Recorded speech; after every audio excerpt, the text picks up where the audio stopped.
Hello, folks. The Celtic Nerd here, bringing another nerdy video. I'm doing something a little different, obviously, because I'm on camera, which I normally don't be. But there's a few collaborations that I have been in talks with Skullduggery TV that we might be doing at some point once we both work out the kinks. And also technically I do tend to be on video whenever we do our Ludo chat videos. However, it's just that I won't always be on the camera. You would often see me in the background or I'm in the arena fighting. Now, that being said, this video I'm going to be talking about another one of my big hobbies. Now, my big major hobbies that take up a good part of my life is Ludo Sport, video gaming, Warhammer 40k, and last but not least, Magic the Gathering. Now also Dungeons and Dragons, but also Magic the Gathering. And I've been wanting to do Magic the Gathering videos for quite a while, but I never just really got into it. And so I'm going to start this, one of my first videos, talking about Magic the Gathering, off with talking about the new Ether Drift set. Now, this box is already opened. I got it on pre-release at a fantastic shop called Underworld Gaming. And I would always recommend to anyone who is in Dublin, I would always strongly recommend you go to Underworld Gaming. The staff are super friendly. They're all hobbyists themselves. To my knowledge, primarily in Magic the Gathering or Warhammer 40k, or even both in some of their cases. They're absolutely fantastic, and they have if you're playing in the store, they have no problem with you asking them for a ruling in games. Now, I took part in the pre-release on Friday. Now, it is Monday at the time of this recording, but that's because I had some stressful things going on. And unfortunately, I did have to leave a little early due to some nerves of my stomach for what was going on Saturday.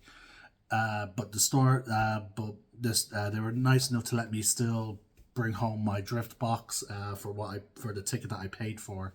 So again, fantastic staff. They understand, I was there all day, and I played a few games with my new, I played one game with my new Ether Drift commander deck, but unfortunately, as much as I wanted to, I couldn't play in the fucking draft. I even had all my lands with me ready to go.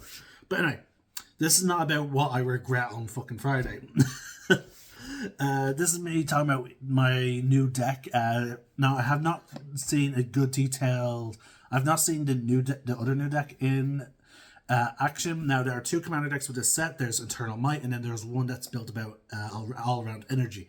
That deck can be quite powerful, especially since we have the Fallout deck. I think it's called Living Energy, which if you had those two decks combined, can be quite substantial. Now, I will show you the cards that I got from the draft boosters a little later, so I'll get into that. I want to talk about this deck. Now, I don't have a deck list in front of me, sadly. But yeah, no, the Internal Might deck is an Esper deck, which is a term used for white, blue, black. So this deck cares a lot about drawing and not so much as discarding as you're led to believe with the alternate commander. Now, the face commander, the one that's on the cover, is Temet Nakatama's Will. I'm probably butchering the pronunciation. He is a fantastic commander. I absolutely love what he does. So he's a 1 black, 1 blue, 1 white, and 2 cost commander. Pretty expensive. So you won't get him out until maybe round 5. But even then, I feel like even then you don't want to bring him out so quickly, because you want to try and let your opponents, insta kill each other or bounce each other. You want to avoid him getting expensive. You want to avoid the commander tax, because remember, every time your commander dies, he gets 2 more expensive. So you really want to try and keep him off the board until you have means of protecting him. But yeah, he's a legendary creature, zombie wizard. He has Vigilance and Menace. Whenever you attack, draw a card, then discard a card. Whenever you draw a card, zombies you control get +1/+1 until end of turn. That is what makes him fantastic. And he's a 4/4 commander. So it's not so much as his power and toughness that makes him so costly.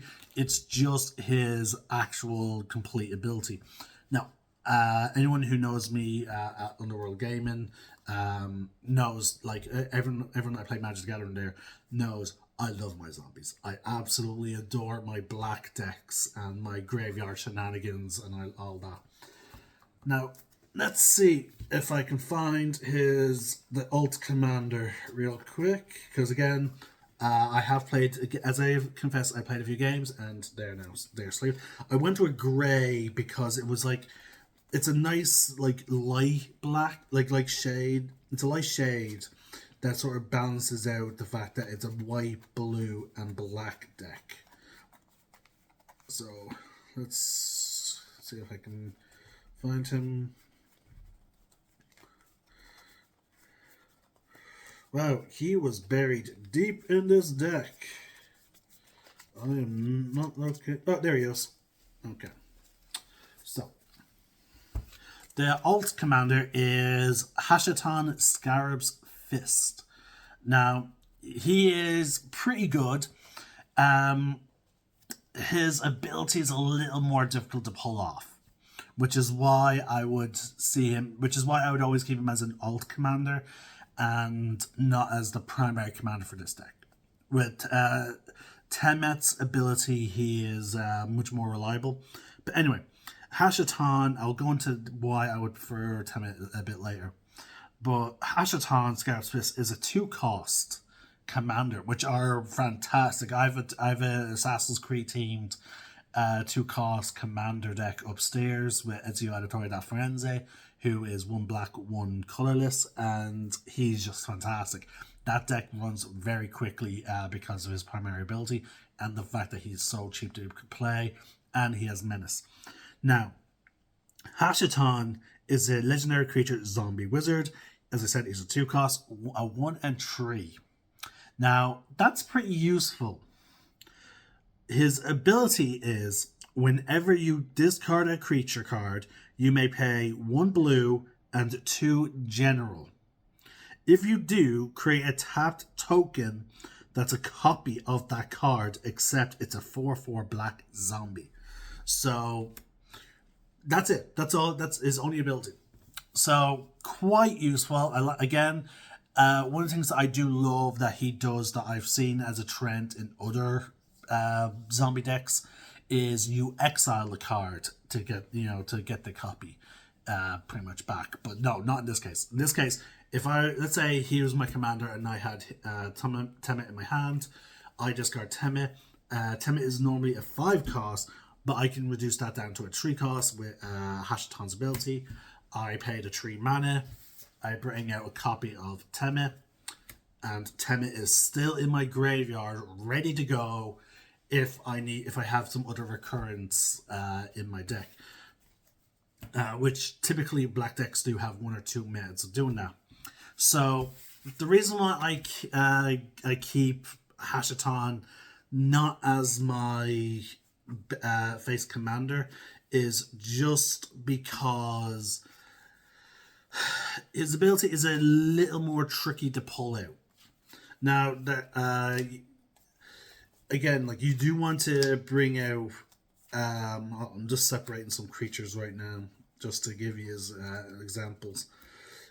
You want to save his ability more so for the costly cards, and there's just not that many of them, surprisingly. Now I'm going to keep you out because I do want to talk about that card. It's not a creature, but I do want to talk about it. There's a creature, there's a creature, there's a creature, there's a creature. And I do also want to talk about this card as well. These are all just lands with some thing. Yeah, we're going to talk about that card. Let me check out. Put that over here. Sorry, folks. I know I should have done this in advance, but again, anyone who's been a subscriber to my channel knows I don't really script my videos. I pretty much all my videos are essentially raw, and I like that. Yes, we will be talking about you most definitely. I know that kind of path of ancestry. There we go. Scarab, bad money. Prophet of the Scarab. Was that a creature? Nope, that's just another signet. We will talk about these two cards. There we go. Get into a lot. Yeah. These cards are the ones. I'm going to talk about this card as well. So, folks, there's a few cards that I will want to talk about in this deck, and there we go. Right. So, there's not a lot of discard cards. Creatures that you would want to probably use with hashes on. There are a few. So, let's put that card over here. So you would want to, let's see there, again, you want to, it's a 3 cost to use this ability. So we want to try and keep the creatures we're going to use it on to be 3 cost or above. Actually, not even the 3 cost. So you want 4 costs or above, generally. So let's see here. How many 4 costs are there? 4 costs and above, sorry. Just to double check. 4, 5, 6, 6, 4, 5, and 7. So, alright, let's do a comparison. This pile is the cards that you would generally want to use Hashadon's ability for. Not many. And let's see, how many of them are exactly 4 costs that we're only going to be saving 1 mana for? So let's remove those out. That's a 4 cost. Okay. So 4 of them are 4 cost, conveniently. So now again, we can include Temet, because if Hasselton's our commander, Temet is included. So yeah, at most you'd be saving mana on 1 mana on these 4 cards. Now I have seen people recommending taking Vizier of Many Faces out, just because it's not a zombie, so it doesn't mesh with a lot of the zombie cards you have in your deck. And also that how should I put it? He's really only useful to copy one of your other big creatures, because its effect is you may have this creature enter as a copy of any creature on the battlefield, except if this creature was embalmed, the token has no mana cost, it's white, and it's a zombie in addition to its other colors. So we're just copying one of our other creatures on the battlefield, and even then it's still not a zombie unless we have a way of making it a zombie with the embalming. So typically you'll play it once, it will become a copy of a creature on the battlefield. Now you have to avoid legendaries, so keep that in mind. We have to avoid legendaries. There are not that many legendaries in this deck, so there's that going for it. So, but still, you would create a copy, it will die, you'll then want to embalm it to bring it back from the graveyard as a zombie, so it will start gaining the benefits of the other cards, but you then get another copy of another creature. So there are some uses for it, but its embalming costs 5 mana. So but then we have now some of these other creatures you will want maybe onto the battlefield very quickly, like Lost Monarch of Ifer, maybe Forgotten Creation. Pretty good, especially with Tim on the field, because he can only be blocked by creatures of equal or less power. So he can take out a good. He'd be very handy with as a chunk blocker. Sorry, a chunk aggressor. Like you want as many creatures attacking him, trying to take him down. At the beginning of your upkeep, if you may discard all your cards in your hand if you do draw that many cards. So again, he's pretty handy just for the sake of like getting people to attack him. And then we have Corpse Augur. When this creature dies, you draw cards. You draw X cards, and there's X life or X number of creature cards in target player's graveyard. So, sorry, it's when this creature dies. So it's not when a creature dies. So, pretty useful, especially if you have like sacrifice cards.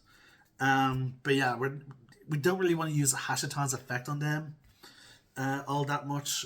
Maybe Vizier, so that you can get like multiple copies of creatures on the battlefield. Because again, Hashton is going to create a copy of Vizier. So you discard Vizier. Vizier then becomes a zombie with Hashton's effect, and we get a copy of Tim, which would be more powerful. So it will be more powerful. The token will be 4/4, and then it becomes a copy of another creature on the battlefield.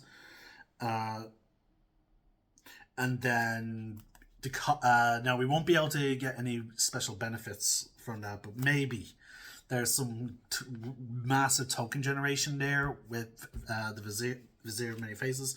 Now, here are the cards that you really want to use with Hashaton. Let me just get the creatures real quick.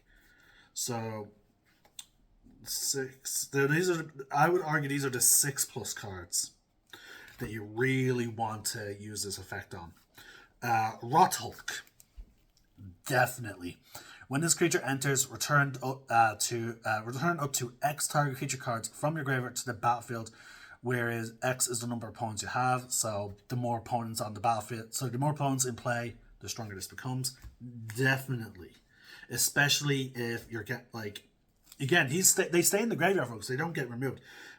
Grave Titan, definitely. Because if you discard Grave Titan with Hashaton's effect, and he creates the copy, that copy comes in. You have now mind you, it becomes a 4/4, so he does become weaker. But as soon as that Grave Titan comes in, you now have a Dead Touch copy of Grave Titan that's a 4/4 on the battlefield, who is going to create two black zombie creature tokens whenever it attacks, and it already creates 2. So right there, you now have four zombies on the battlefield. And Grey Titan you can still pull out of the graveyard with your recursion cards. Another decent one is Archfiend of Ifnir. Very useful because it is a flying demon. Now it will become weaker. It's normally a 5/4, but with Hashaton's effect, it will become a 4/4 black zombie creature. But it will have flying. It'll be a 4/4 zombie with flying. And its ability, whenever you cycle or discard another card, put a -1/-1 counter on each creature your opponent controls. So, boom. As long as we're then discarding. Now, you probably won't. Now, Hashtag you don't have to discard. This will count even for cycling. And then we have this creature. Pretty useful for cycling. You tap 2, you send this card to the graveyard, you draw a card. But when you discard Grimpalm Pollinator, when you cycle this card, you may have target player lose life equal to the number of zombies on the battlefield. So, pay the 2, cycle this guy, pops into the graveyard. Hashaton's effect kicks off. You then tap the mana. You create a copy of it. So now you have a 4/4 black zombie creature token on the copy token on the battlefield. And now you get to draw a card, and your opponents, all your opponent creatures are now weakened. Pretty useful. And then you have a few others: Eternal Skylord, Twisted Abomination. Now, I've seen people recommending scrapping Twisted Abomination because he's a 6 cost, 5/3 zombie mutant with the ability to regenerate for 1 black, which I think is pretty useful, and swamp cycling. So you want him. Definitely Discard God. Now, because you always want this guy in the battlefield. This guy is going to be the key to getting some of your creatures back onto the battlefield. For example, at the beginning of your upkeep, each opponent loses X life and you scry X, where X is the number of zombies you control. That's already pretty handy. And let's see, for 1 black, 1 blue, and 2, exile target creature card from a graveyard, not yours, a graveyard. So this is where it's super useful. You don't want to use him on your own graveyard unless there's a particularly useful, unless you're in like the end game and you have a move in mind to win you the game. Because you don't want to really exile your creatures from the graveyard. You want to keep your creatures either in the graveyard or on the battlefield. Exile target creature card from a graveyard and create a token that's a copy of it, except it is a 4/4 black zombie. Now, here's what I like about the Scarab God. When the Scarab God dies, return it to its owner's hand at the beginning of the next end step. So, it says the end of the next end step, not your end step, the next. He's pretty useful as a blocker because you block him, he dies. Let's say you block him against whatever creatures are coming at you. You use him to block. He dies. Your opponent goes to their end step. He goes out of the graveyard. Yeah. So when he dies, return it to its owner's hand at the beginning of the next episode. So yeah, he will go to the graveyard. Goes to the graveyard, and opponent's end step. He's back in your hand, ready to be played. And you have some recursion effects throughout the rest of the deck. For example,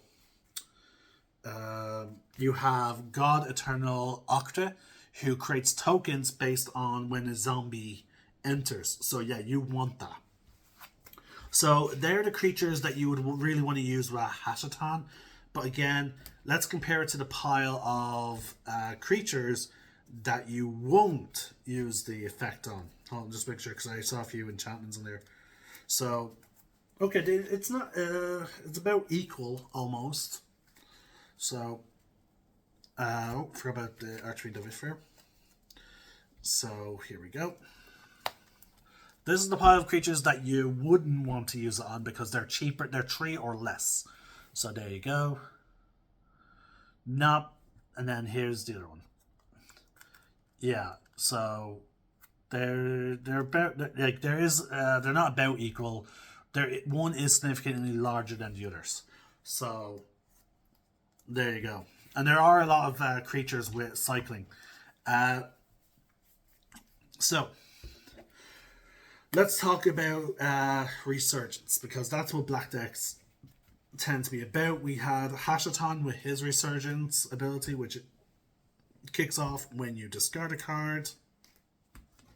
We have a few others. No.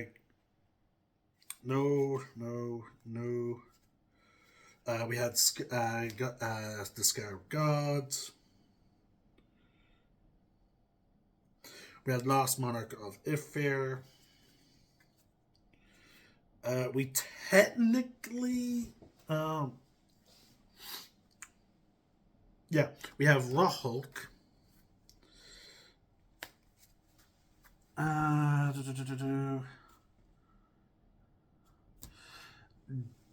That's about it.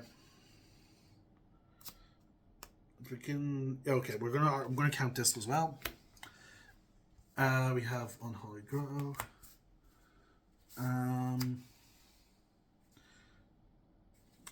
Yeah, I'm sorry, I'm trying to find the Resurgence cards, folks. Just give me a sec. There's not many actually in this deck, and it's one of the weird things I find about this deck.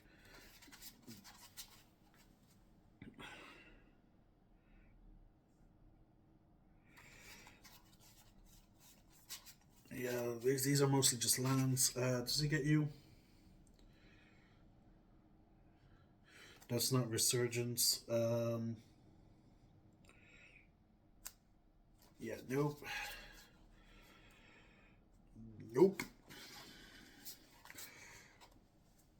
Yeah, nope.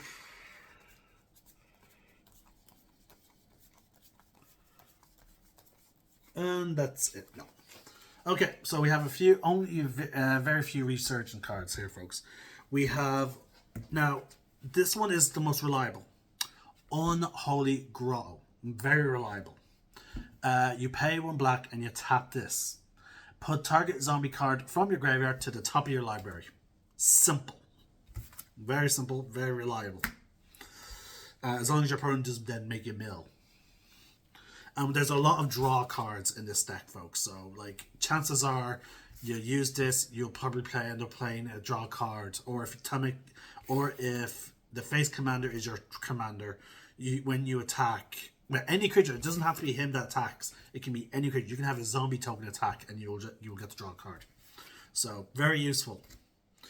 We talked about Raw Hulk already. How he'll get you X amount of he'll get you X amount of zombie creatures from your graveyard, based on how many opponents you have.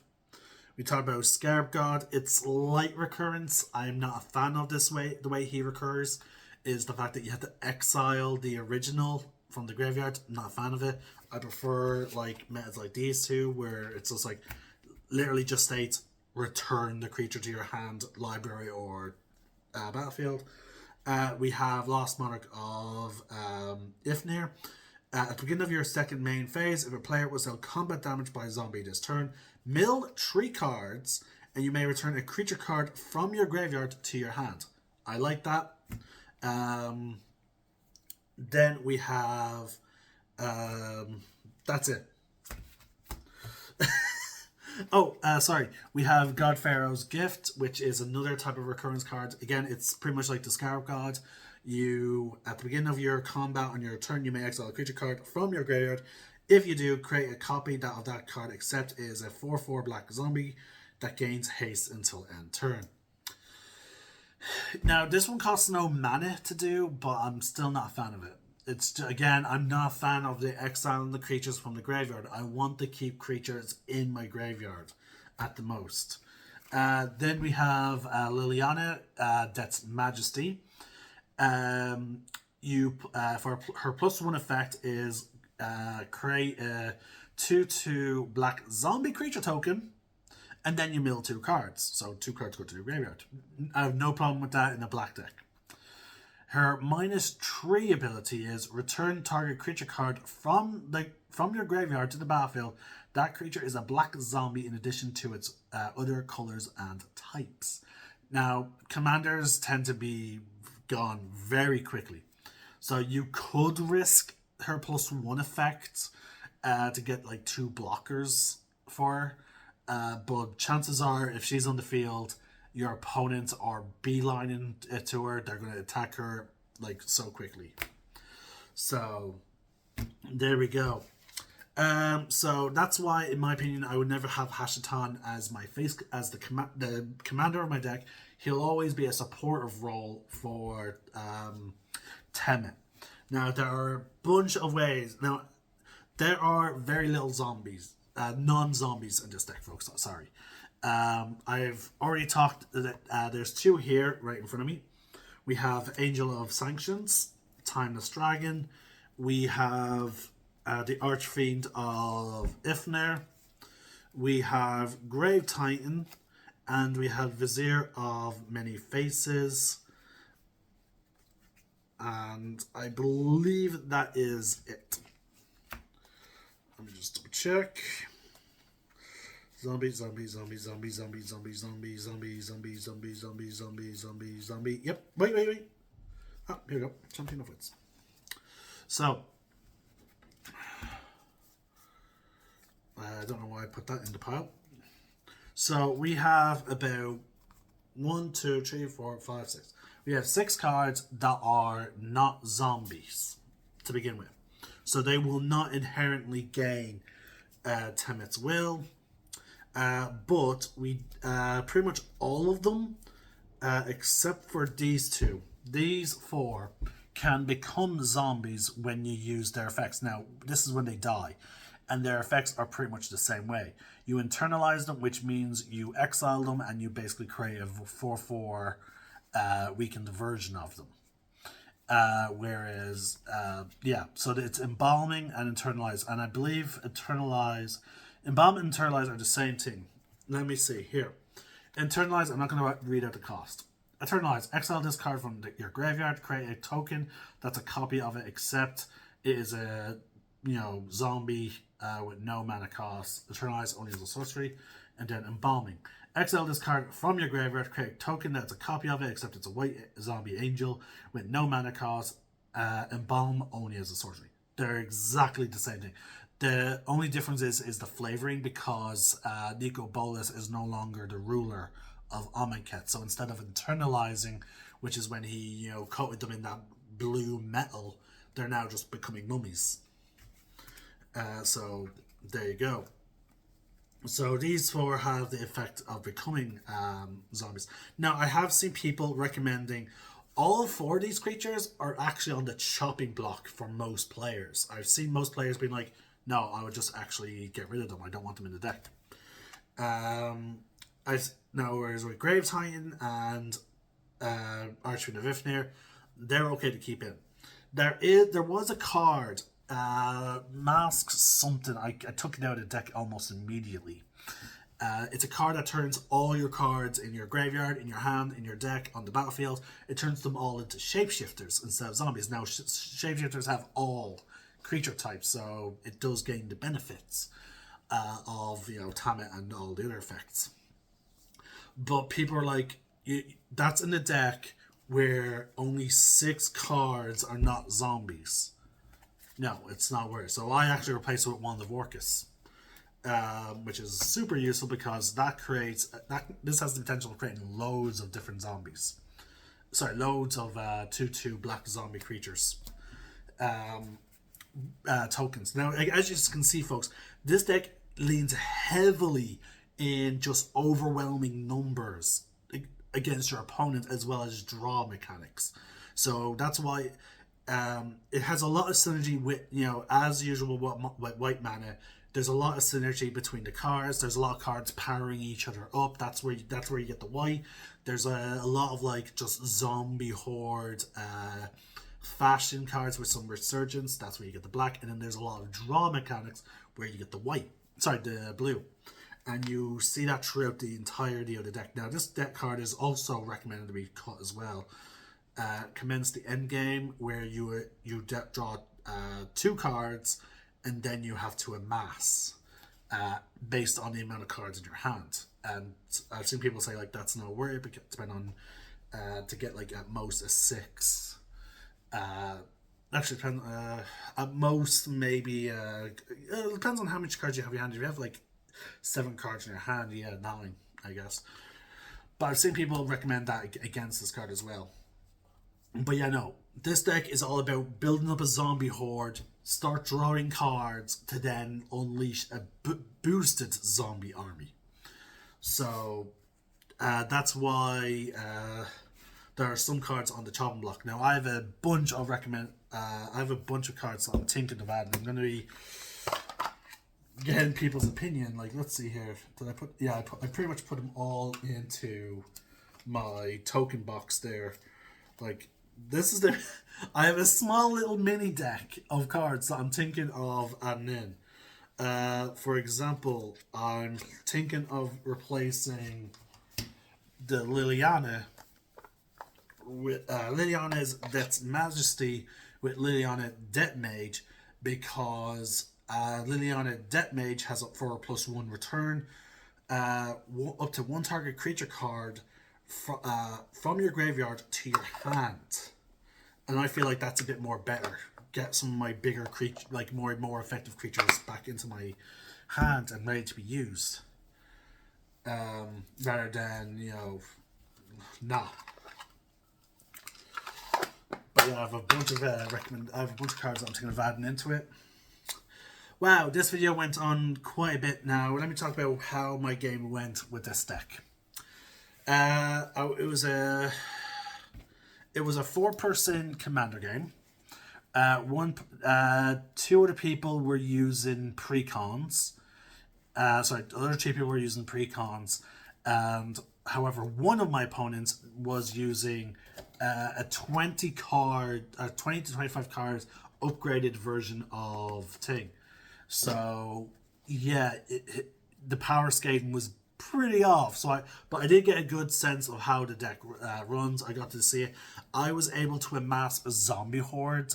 Me and that player actually were both able to amass a zombie horde very quickly.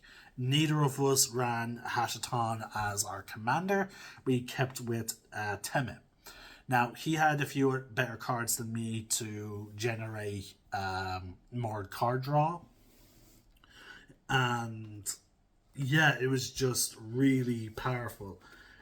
There was there was a moment of where he had mercy, where he left me on 1 life, and then I drew a card and I began doing some shenanigans where I drew, and because I had 2 certain creatures on the battlefield, that allowed me to tap his creatures as well as make all my opponents lose life. So I was whittling them down, and because I had Corpse Overlord on the field, I was then all my zombies had Swamp Walk, which allowed me to just completely directly attack him without him being able to stop me.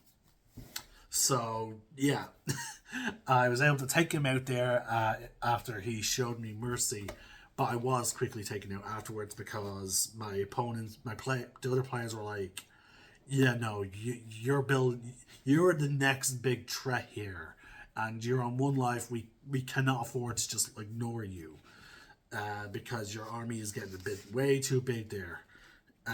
Especially if I got some of my Eternals on the field, because the Eternals are all about buffing zombie tokens. And that's another thing. There's a few cards in here that really do buff zombie tokens. There's one that gives them hexproof. There's one that gives them death touch. So again, it's all about building the zombie horde. So that's what I'm planning on leaning into with my recommendations. And yeah, the deck is very powerful. You wouldn't think there's a lot of card draw initially upon looking at it, but there is. And you'll be surprised again about just how big your zombie horde is going to get by the end of the game. In our case, I would strongly recommend this deck easily. There are some quite powerful cards. I've seen people like the value of this deck being really high up. Apparently, this deck is almost 3 times what its actual value, what it's being sold for. The deck sells for €55, but I'm seeing people price it at 150. Based. Oh, it is right. It is Hailstones. That's what I've been hearing.